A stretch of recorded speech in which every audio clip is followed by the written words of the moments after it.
Ce que vous allez entendre a été longtemps passé sous silence. Non pas parce que c'était un mensonge, mais parce que c'est si puissant qu'il a le pouvoir de tout changer. Dans les journaux d'Alan Kardec, il n'y a pas de théorie, seulement des témoignages. Des voix désincarnées qui racontent, avec une clarté qui effraie les vivants, ce qui se passe au seuil le plus redouté de l'humanité. Que signifie Alma quand le dernier battement de cœur la pousse hors du corps? Que signifie conscience quand il se rend compte que la mort n'existe pas, mais est violent et sublime? Réveillez-vous. Si vous avez déjà eu l'impression de ne pas appartenir à ce monde, si vous êtes dans le silence la nuit, tu t'es interrogé sur ton vrai but. Alors ce message ne vous est pas parvenu par hasard. Préparez-vous, car ce qui vous est réveillé dans les 3 premières heures après votre dernier souffle n'est pas la fin, c'est le début de votre véritable destinée, évolution. Et toi, esprit, est sur le point de se souvenir de tout. Souvenez-vous, même si vous l'ignorez, du murmure du dernier souffle. Ce n'est pas une fin, mais un seuil. Dans cet instant sacré, où le cœur s'abandonne à la silence, le conscience ne s'éteint pas comme une bougie au vent. Absolument pas. Au contraire, elle s'étend, elle s'illumine comme 1000 aurores à la fois. Alma, cette éternelle voyageuse, commence à se défaire lentement de son vêtement terrestre, de ce corps qui était sa demeure et parfois sa cage. C'est un processus intime, une danse délicate entre la matière et esprit. La mort n'est pas un claquement, mais une porte qui s'ouvre avec la brise la plus douce que vous puissiez imaginer. C'est la première étape d'un « réveillez-vous », que la Alma au fond de lui aspirait d'un retour à son vrai essence. Chaque fibre de ce que vous étiez est préparée pour une réunion avec lui-même, un moment pour lequel toute vie était, en réalité, une préparation. Le but de chaque battement de cœur vous a conduit ici, à cet instant précis de libération et de pureté présence. Imaginez la sensation d'enlever un costume trop petit depuis des années, ou peut-être celle de se réveiller d'un long sommeil et de ressentir, pour la première fois, la liberté dans chaque recoin de son être. L'esprit s'étire, flotte, retrouve un état de légèreté oublié. Durant ces premiers instants, la conscience se rappelle fort de ce qui y est familier. Il baisse les yeux et voit la coquille vide, la scène où s'est jouée l'œuvre d'une vie. Il y a d'abord une certaine perplexité, une sorte d'émerveillement muet. Est-ce vraiment arrivé ? Demande la personne. Il n'y a pas de douleur, seulement une étrange nostalgie, une tendre incrédulité. C'est la première preuve de l'évolution, comprendre que vous n'êtes pas le corps, mais la vie qui l'anime. C'est la vraie indication que Kardec a essayé de traduire en mots l'expérience racontée par ceux qui avaient déjà franchi cette étape, confirmant que la vie de l'esprit est la seule réalité pérenne et que le but de l'existence transcende la forme physique. Mais attention, ce détachement n'est pas toujours serein. L'âme lutte souvent. Elle tente, avec la force d'une vieille habitude, de ressentir à nouveau le poids de ses paupières, la chaleur de son sang. C'est un bras de fer, une lutte silencieuse contre l'inévitable. Vérité de sa nouvelle condition. La mort physique a déjà eu lieu, mais la mort de l'identité terrestre est un processus plus lent et plus profond. La conscience est déchirée entre le souvenir de ce qui fut et l'immensité de ce qui est maintenant. C'est un moment de profonde solitude, mais pas d'abandon. C'est le silence nécessaire pour que l'esprit puisse s'entendre pour la première fois sans le bruit du monde. Cette souffrance initiale n'est pas une punition, mais l'écho de notre propre attachement, la mesure dans laquelle nous nous identifions au masque et oublions le vrai visage caché derrière. C'est une étape cruciale sur le chemin de la guérison. Réveillez-vous. Le conscience, désormais nu, devient un miroir de cristal. Chaque souvenir, chaque émotion de la vie qui vient de s'achever se présente avec une clarté bouleversante. Ce n'est pas comme regarder un film, c'est revivre la pure émotion de chaque instant. Amour, remords, joie, souffrance, tout vibre dans l'âme avec une intensité que le corps physique ne pourrait jamais supporter. C'est là que butent de nombreuses expériences commencent à se révéler, là où les pièces du puzzle de la vie commencent à s'assembler. L'esprit commence à comprendre que rien n'a été vain. C'est le véritable sens de « réveillez-vous ». Pas une illumination soudaine, mais une compréhension qui s'épanouit de l'intérieur, une vérité qui se déploie pétale par pétale. La présence de soi-même devient totale, sans distraction, préparant le terrain pour le voyage qui compte vraiment. Ce seuil de 3 heures est un temps intemporel, un espace sacré où la vibration de l'esprit détermine la nature de votre expérience. Comme il nous l'a enseigné Kardec, à travers les voies de l'au-delà, aucun départ ne se ressemble. Pour certains, c'est une libération joyeuse, une ascension vers une lumière familière. Pour d'autres, c'est une confusion qui reflète le brouillard qu'ils ont enduré dans leur vie. L'esprit, il se retrouve seul avec sa propre création, sa propre vérité intérieure. C'est une invitation à lâcher prise, à s'abandonner à l'évolution qui l'attend. Et tandis que l'âme flotte dans cette nouvelle réalité, une question commence à prendre forme dans son conscience. Question silencieuse. Qu'ai-je fait de l'amour qui m'a été donné ? Cette question ne cherche pas une réponse immédiate, mais plutôt ouvre la voie à une confrontation encore plus profonde, un jugement qui ne vient pas de l'extérieur, mais du cœur même. Après l'étonnement initial, l'esprit plonge dans ce que les histoires recueillies par Kardec décrivent comme un réveil brutal. Et comment pourrait-il en être autrement ? Imaginez que toute votre vie, vous ayez regardé le monde à travers une vitre embuée, et que soudain, la vitre devienne immaculée. La vérité vous frappe avec la force d'un soleil de midi. Il perçoit sa nouvelle réalité sans le voile du corps, sans l'excuse du temps, sans passé auquel s'accrocher, ni avenir à planifier. Il n'y a qu'un éternel présent, un présent absolu. La conscience se déshabille complètement, et dans cette nudité, elle se retrouve face à elle-même. C'est un moment de lucidité si intense qu'il peut ressembler à un vertige, une souffrance tranchant, car tous les masques, toutes les autojustifications se dissolvent. C'est le véritable moment de la mort de notre ego et la renaissance de notre essence. Dans cet état, les émotions acquièrent une vibration et une pureté inconcevables sur Terre. L'amour est ressenti comme une force cosmique qui élargit l'être, tandis que le remords devient un feu qui consume de l'intérieur. L'âme affronte son moi intérieur sans dissimulation. Il n'a nulle part où se cacher. Chaque intention, chaque pensée non exprimée, chaque acte de bonté ou d'égoïsme est présenté à la conscience avec un réalisme absolu. C'est comme si le livre de la vie était ouvert et que ces petits esprits étaient les seuls lecteurs. Ici, le but de la vie terrestre commence à se révéler. Il ne s'agissait pas d'accumuler, mais de ressentir. Il ne s'agissait pas d'avoir, mais d'être.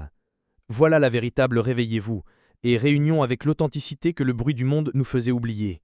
Et dans les profondeurs silences de l'être, le jugement le plus important de tous commence. Mais oublions l'image d'un tribunal divin avec un juge barbu. Le jugement est intime, murmuré dans le sanctuaire de sa propre conscience. L'âme se voit avec une clarté parfaite, comme si elle se regardait dans un million de miroirs à la fois, chacun reflétant une conséquence de ses actes. Elle perçoit la douleur qu'elle a causée, non comme une accusation, mais comme une blessure profonde. Elle ressent la joie qu'elle a générée, non comme un mérite, mais comme une lumière qui brille désormais en elle. C'est un processus de cause à effet à son apogée. C'est le vrai fondamental de l'évolution spirituelle. Nous sommes les architectes de notre propre paradis et de notre propre enfer. La mort nous fait simplement entrer dans la maison que nous avons construite avec nos pensées et nos actions tout au long de notre vie. Ce jugement intime n'a aucun but de punition, mais compréhension. La souffrance qui peut surgir en ce moment n'est pas une condamnation, mais un remède amer, un catalyseur de transformation. C'est la douleur de l'esprit qui reconnaît sa propre divinité endormie, qui comprend combien il aurait pu aimer, pardonner et servir davantage. Cette reconnaissance est la semence du futur évolution. C'est un moment sacré, une opportunité en or pour l'amasser en réunion avec la responsabilité personnelle, une étape essentielle pour pouvoir avancer. Présence de ceci vrai est ce qui permet à esprit ajuster votre vibration, se préparant à l'étape qui suit cette profonde auto-analyse. Et donc, après cette auto-évaluation non filtrée, l'esprit commence à graviter. Son état intérieur, sa lumière ou son ombre, son vibration personnelle déterminera votre destinée immédiate. Aucune force extérieure ne vous pousse, mais une loi d'affinité vous attire. Ceux dont conscience, lorsqu'ils sont remplis d'amour et de compassion, ressentent une légèreté qui les porte, telle une plume portée par un courant d'air chaud. Mais ceux dont le cœur est fermé, alourdi par l'égoïsme ou l'indifférence, ressentent une densité qui les ancre. C'est ici que les chemins se croisent, non par décret divin, mais par la nature même de l'amas. L'après-expérience, la mort, est personnalisée, reflétant fidèlement qui nous avons choisi d'être. Une fois que l'âme a franchi le seuil du jugement intime, son voyage immédiat est dicté par une loi aussi infaillible que la gravité, la loi d'affinité. Votre esprit, Comme la philosophie nous l'enseigne, Kardec a codifié a une vibration unique, une signature énergétique façonnée par chacune de vos pensées, sentiments et actions. Aucun destin ne vous est imposé, il vous appartient. Votre conscience qui, comme un diapason, résonne et est attirée par des lieux spirituels qui vibrent à la même fréquence. Vrai est-ce notre post-destin? La mort, cela ne se décide pas en un instant, mais se tisse jour après jour dans le métier de notre existence. Le but de la vie terrestre était, en substance, d'accorder notre instrument intérieur, de nous préparer à la symphonie cosmique qui attend chaque âme. Pour ces esprits dans la vie était un hymne à l'amour, à la compassion et au détachement, la transition est sublime. Leur élévation-vibration, il agit comme un phare dans l'immensité de l'océan spirituel, attirant à lui des êtres de lumière et de guides bienveillants qui attendent son arrivée. Quel moment tant attendu! Réunion, c'est une réalité émouvante, avec des âmes sœurs et ceux qui nous ont précédés. Ce n'est pas un paradis statique, mais un monde d'activité, d'apprentissage et de service incessant. Présence de ces êtres lumineux est un baume pour l'âme nouveau venu, confirmant que le chemin du bien, bien que parfois plein de souffrances et de sacrifices sur terre, était le chemin direct vers la paix.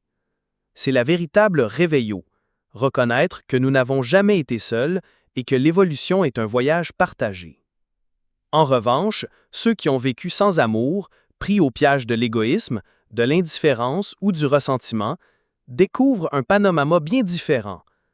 Leur faible vibration les plonge dans ce que l'on pourrait décrire comme un épais brouillard mental.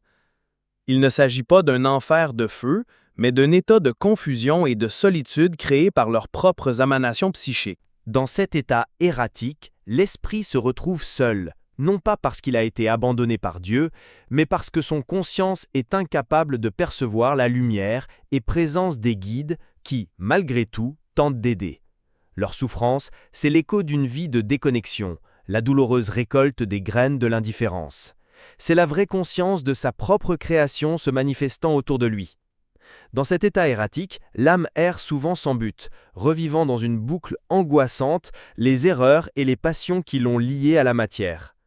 La conscience, piégée dans son propre labyrinthe, ne comprend pas la réalité de la mort et peut rester longtemps dans un état de perplexité. C'est un silence terrifiant, le silence de déconnexion de la source de l'amour. Cependant, même dans cette obscurité profonde, il existe un but divin. Cette souffrance auto-imposée est ce qui peut éventuellement conduire l'esprit jusqu'à un point de rupture, jusqu'à une lassitude face à sa propre misère qui le pousse à chercher enfin une issue. C'est le début, bien que douloureux et lent, d'un nouveau chemin d'évolution, un désir de réveiller. La permanence de ces états, qu'ils soient lumineux ou sombres, n'est pas une sentence définitive. C'est une condition temporaire, directement influencée par la focalisation de conscience. Le pouvoir de la pensée, libéré des limitations du cerveau physique, devient la force créatrice dominante. L'esprit peut rester dans le brouillard tant que votre esprit reste ancré dans les remords, la culpabilité ou les désirs inassouvis de la vie terrestre. La clé pour sortir de cette prison auto-imposée ou pour accéder à des plans encore plus élevés réside dans la capacité de l'âme à lâcher prise, pardonner et réorienter votre vibration. C'est ici que le pouvoir des attachements se révèle dans toute sa force, se révélant être les chaînes les plus lourdes ou les ailes les plus légères sur le voyage d'esprit. Il y a un secret que l'Alma découvre peu de temps après la mort, une vérité si puissante qu'elle définit votre paradis ou votre enfer personnel. La pensée est créatrice. Ici, dans la dimension de l'esprit, les attachements à la vie terrestre ne sont pas de simples souvenirs nostalgiques. Ils deviennent de lourdes ancres qui empêchent l'Alma s'élever. Oh, combien d'esprits résistent à l'abandon! Ils s'accrochent aux amours qu'ils ont laissés derrière eux, aux richesses qu'ils ont accumulées, aux offenses qu'ils n'ont pas pardonnées. Cette résistance génère une angoisse et une confusion déchirantes, une souffrance qui les maintient enchaînés à la roue de leurs propres souvenirs. Le but de son réveil, il est frustré, car au lieu de regarder vers la lumière de l'évolution, sa conscience reste tournée vers les ombres du monde déjà passé. Cette tenace présence emplie de nostalgie et de confusion se fait sentir même parmi les vivants, non pas comme les fantômes des romans d'horreur, mais comme une influence subtile, une tristesse inexplicable qui imprègne un lieu, ou une lourdeur qui enveloppe un être cher. L'esprit attaché, dans son désir désespéré de communiquer ou de revivre des sentiments perdus, il peut troubler la paix de ceux qu'il aime. Comme cela a été bien documenté par Kardec, cette connexion est un appel à l'aide. L'Alma, il ne cherche pas à nuire, mais souffre et fait souffrir les autres à cause de son incapacité à accepter sa nouvelle réalité. Comprendre cela est un acte d'amour qui libère les deux mondes, les vivants, qui peuvent suivre leur chemin, et les autres esprits pour commencer le vôtre. C'est un processus délicat de réunion avec l'ordre divin. Sur le plan spirituel, la pensée est le seul outil. Mais quel outil ? C'est le pinceau avec lequel l'esprit peint la toile de votre réalité immédiate. Le conscience n'interprète pas un environnement, il le crée. Si l'âme cultive des pensées de paix, d'amour et de gratitude, votre environnement se manifestera comme un lieu de lumière, d'harmonie et de beauté. Sa vibration attirera la compagnie d'autres esprits apparentés. Mais si l'esprit est victime d'un tourbillon de peur, de culpabilité ou de désir inassouvi, cette même énergie se matérialisera autour de vous. C'est la vraie responsabilité personnelle ultime. Nous sommes les architectes de notre propre expérience, à la fois dans la vie et après la mort. C'est pourquoi de nombreux esprits, au début, perçoivent des paysages sombres ou entendent des voix inquiétantes. Ce ne sont pas des démons extérieurs qui les tourmentent, ce sont leurs propres peurs qui ont pris forme, leur propre culpabilité qui murmure à leurs oreilles, le silence de sa solitude. Le désir ardent d'un plaisir perdu peut créer des mirages qui provoquent souffrance sans fin. Le réveil à cette réalité peut être terrifiante, car l'esprit réalise qu'il est prisonnier de lui-même. Il comprend que la seule cage est son propre esprit, et que la clé, même si elle semble perdue, a toujours été en lui. L'évolution exige que l'âme devienne propriétaire de son univers mental. Mais aucune nuit n'est éternelle. Même dans la confusion la plus profonde, il arrive un moment de lucidité. Ce chaos auto-imposé n'est pas une condamnation, mais une intense leçon sur le pouvoir de conscience. La souffrance devient tellement insupportable que l'âme n'a d'autre choix que de capituler. Et dans cet abandon, dans cet acte de déposer les armes contre elle-même, elle perçoit une lueur d'espoir. Elle commence à comprendre qu'elle doit lâcher prise, accepter sa nouvelle condition pour avancer. C'est la première lueur d'une aube nouvelle, la promesse qu'au-delà de l'attachement et des pensées incontrôlées, une nouvelle phase d'apprentissage, de guérison et de croissance l'attend dans l'esprit. Et puis, comme l'aube qui arrive inexorablement après la nuit la plus sombre, l'esprit commence à céder. Après ces heures cruciales, la lutte s'essouffle et un nouveau sentiment émerge dans la conscience. Acceptation. L'âme arrête de résister à sa nouvelle condition. Il accepte que le corps ait achevé son cycle, que la mort physique n'était qu'une transition, et il est temps de passer à autre chose. Cet abandon n'est pas une défaite, absolument pas. C'est la plus grande victoire. C'est l'acte de se débarrasser des lourds fardeaux du passé pour avancer avec légèreté vers l'avenir. La souffrance se transforme brusquement en une mélancolie sereine, et dans le silence de son être, l'esprit trouve enfin le début de la paix. Avec l'acceptation, une lucidité spirituelle s'épanouit. C'est comme si les eaux troubles de la conscience finissaient par se stabiliser, permettant de voir le fond avec une clarté étonnante. L'âme, elle se libère des liens matériels qui la bouleversaient tant et comprend l'une des vérités les plus profondes de l'existence. Rien dans le monde physique n'était permanent, sauf ce qui était imprimé sur l'esprit. Ni or, ni titre, ni même blessure. La seule chose qui est réelle, la seule chose que l'on porte en soi, c'est l'amour qui a été donné, la sagesse qui a été acquise et la vibration de l'être cultivé. C'est le point culminant de la réveil initial, un moment d'épiphanie profonde qui redéfinit complètement le but de la vie et de l'évolution. Cette nouvelle lucidité ouvre les portes d'une nouvelle phase, l'apprentissage. L'esprit est maintenant un élève prêt pour sa prochaine leçon. En fonction de sa vibration et par nécessité, est attiré vers les communautés spirituelles, vers les véritables écoles d'âme où il peut se reposer, guérir et surtout apprendre. Guidé par des mentors et des esprits plus avancés, il passe en revue la vie qu'il vient de quitter, mais cette fois sans l'aveuglement de la passion, ni la douleur du jugement. Il analyse ses erreurs et ses réussites, avec le calme de quelqu'un qui étudie une carte pour éviter de se perdre lors du prochain voyage. Avec tant d'amour et de sagesse, il accélère son évolution et vous prépare aux décisions que vous devrez prendre ensuite.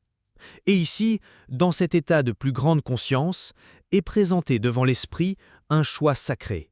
Vous pouvez poursuivre votre progression dans les mondes spirituels ou, poussé par un amour profond ou le besoin de réparer le passé, choisir de revenir. C'est l'opportunité bénie de la réincarnation, cette loi d'amour qui Kardec a contribué à révéler au monde. Ce n'est pas une punition, mais une nouvelle inscription à l'école de la Terre, une opportunité pour réunion avec ses proches, pour régler ses dettes d'amour et de pardon. C'est une décision consciente de l'esprit qui, connaissant les difficultés et le voile de l'oubli qui l'attendent, choisit courageusement de recommencer.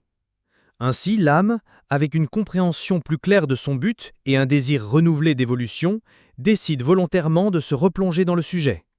Il choisit ses futurs examens, sa future famille, tout cela afin de peaufiner une autre facette de son être.